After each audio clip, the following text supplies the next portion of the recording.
Setelah diusir beberapa kali sebelumnya, kali ini Nyonya Widyatmaja datang dengan persiapan.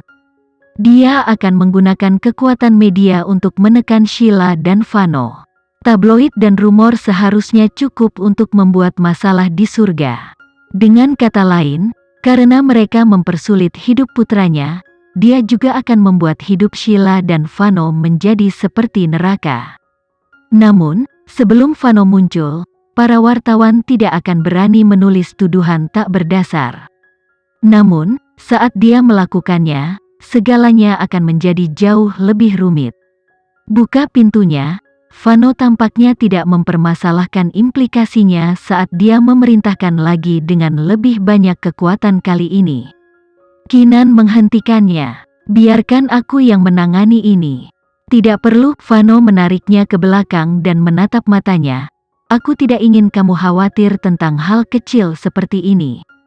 Kinan mengangkat alisnya. Hal kecil. Jika publik benar-benar mulai mencurigai kita berselingkuh, maka itu akan menjadi pukulan besar bagi nama keluarga Dirgantara.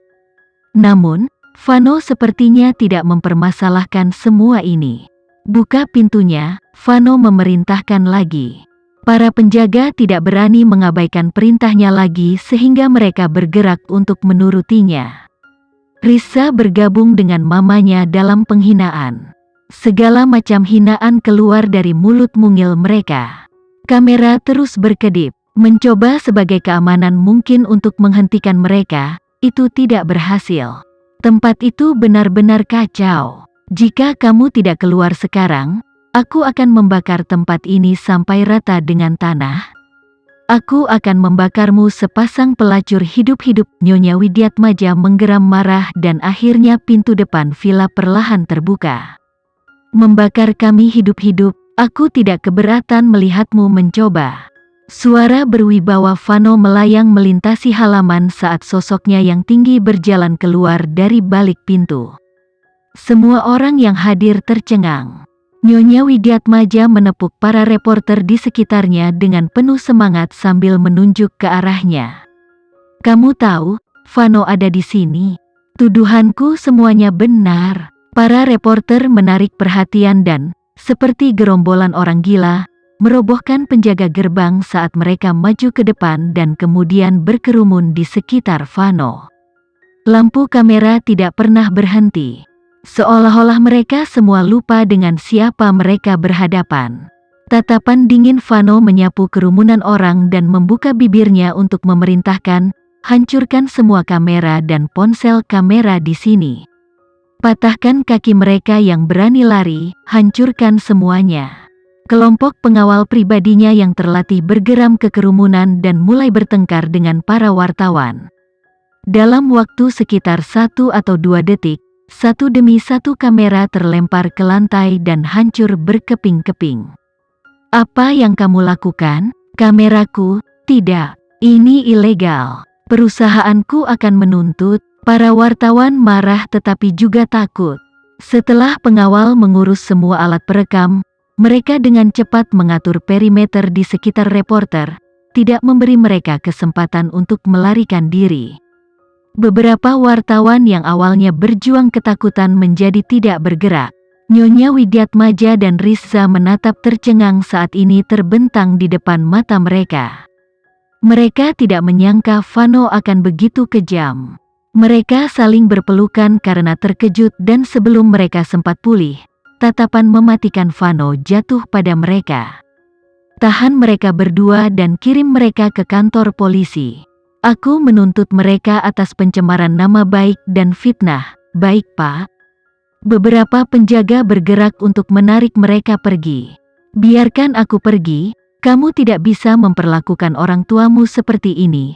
Biarkan aku pergi. Nyonya Widyatmaja berjuang mati-matian, sementara Risa memohon dengan berlinang air mata. CEO Vano, kata-kata yang kami ucapkan tidak ditujukan kepada Anda tetapi kepada Sheila. Anda salah memahami kami, ini semua salah paham. Apakah kamu pikir aku tuli? Vano menjawab dengan singkat. Bahkan jika mereka tidak mengejar keluarga Dirgantara, dia tidak akan memaafkan mereka karena mereka mengejar Kinan. karena Kinan adalah keluarganya. Setelah Nyonya Widyatmaja dan Rissa dibawa pergi, para reporter menggigil ketakutan, takut murkanya akan datang untuk mereka selanjutnya. Mereka akhirnya tahu ketakutan saat itu. Mereka menyesal telah membuatnya marah karena berita tabloid kecil. Pria di depan mereka bukanlah CEO tersenyum yang pernah mereka kenal. Mereka menyadari sayangnya mereka telah melewati batas. Mereka hanya tidak menyangka dia akan memiliki karakter yang begitu kejam. Sekarang, mereka hanya berdoa agar Vano tidak mengejar tanggung jawab mereka, atau mungkin bukan kamera mereka yang hancur tetapi karir mereka juga. Yang membuat mereka khawatir, Vano mengumumkan tanpa emosi, "Aku akan menuntut ganti rugi dari setiap reporter di sini. Kalian telah melakukan kejahatan masuk tanpa izin ke properti pribadiku, dan melukai orang-orangku. Kalian masing-masing secara pribadi akan segera menerima surat dari pengacara perusahaanku." Dengan itu, Vano kembali ke villa, mengabaikan teriakan memohon belas kasihan dari kerumunan wartawan. Vano menyelesaikan semuanya dalam waktu 5 menit. Kinan tidak menyangka dia akan menjadi begitu keras dan predator di ambang batas. Kemudian lagi, dia tidak akan mencapai kedudukan profesionalnya dengan bersikap baik dan baik kepada semua orang. "Orang-orang itu tidak akan mengganggumu lagi," kata Vano dengan ramah saat dia masuk. Dia adalah karakter yang sangat berbeda dengan yang ada di luar. Kinan mengangguk. "Terima kasih, tetapi kami seharusnya tidak melakukannya. Aku bisa menanganinya dengan baik, jadi sementara aku menghargai bantuanmu, aku jamin aku bisa mengurus sisanya." Vano tersenyum dan mengangkat tangannya dengan berpura-pura menyerah. "Baiklah, aku akan menyerahkan semuanya padamu. Aku tidak akan menjadi orang yang sibuk lagi." Dia senang dia setidaknya bisa mengusir para reporter dan wanita dari keluarga Widyatmaja untuknya. Tentu saja, dia ingin membantunya menyelesaikan segalanya, tetapi dia tahu melakukan itu hanya akan membuat Kinan marah.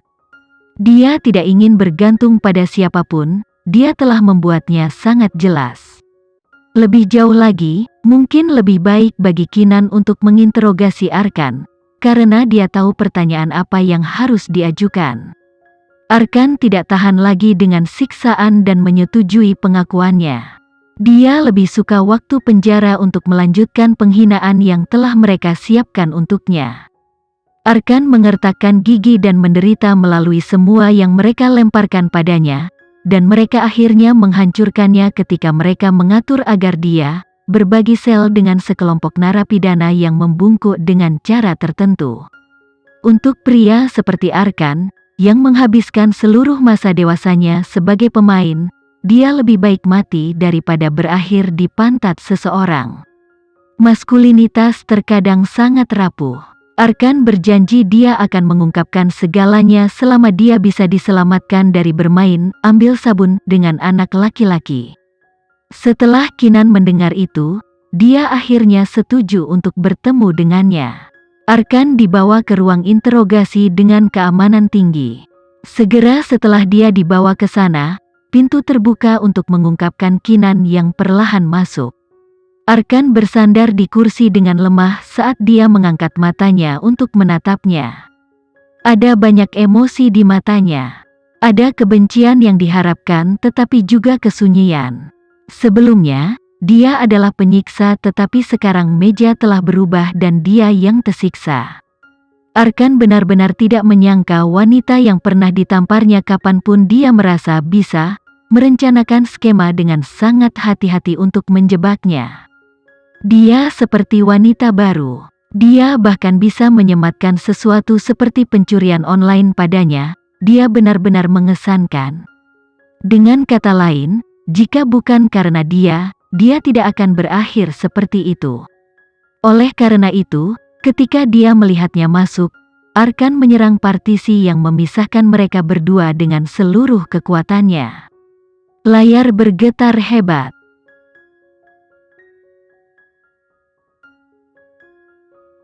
Sekian dulu ya video kali ini. Kita lanjutkan lagi videonya di lain waktu. Oh iya, bagaimana menurut kalian? Semoga bisa sedikit menghibur kalian semua. Untuk teman-teman yang baru nonton, jangan lupa subscribe ya, hehehe. Dan kalau teman-teman ada yang ingin gabung langganan, bisa langsung gabung saja untuk dapat fitur yang menarik dan sedikit membantu Mimin. Terima kasih banyak sudah menonton, sampai jumpa lagi, bye.